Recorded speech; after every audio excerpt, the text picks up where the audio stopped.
of a Welsh schoolmistress named Anna Leonowens, as she taught the children of the Siamese king Mongkut at the height of the Victorian era.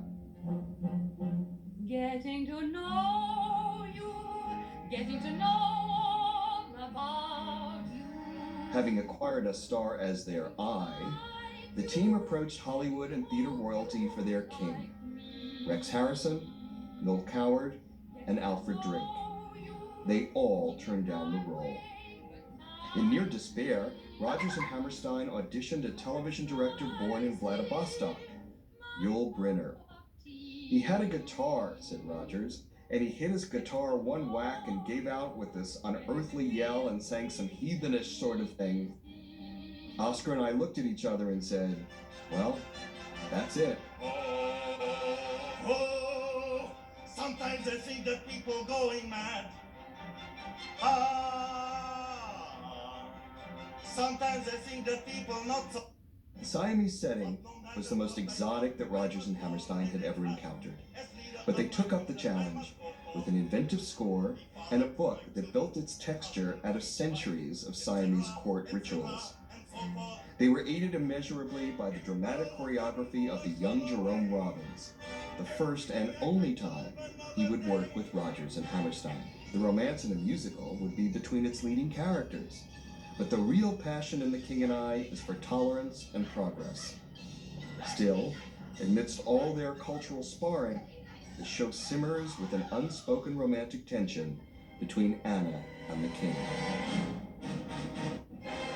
This unique perspective, the exotic setting, the stunning design, and the chemistry between its leads catapulted The King and I immediately into hit status.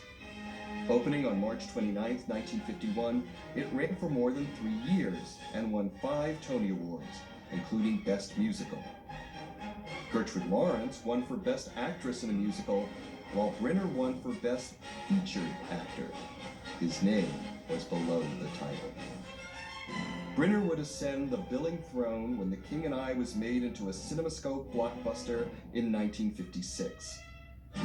With most of the material intact, Brynner reprised his role, now opposite Deborah Kerr, and won an Oscar for his performance as Best Actor. The King had reclaimed his crown. Over the next 3 decades, Brynner would take on the mantle of the king for over 4,600 performances in various revivals, becoming nearly synonymous with the role. Still, the show has whistled its own happy tune through numerous other productions around the world and on Broadway. A revival in 1996 featured an all-Asian cast playing the Siamese court for the first time.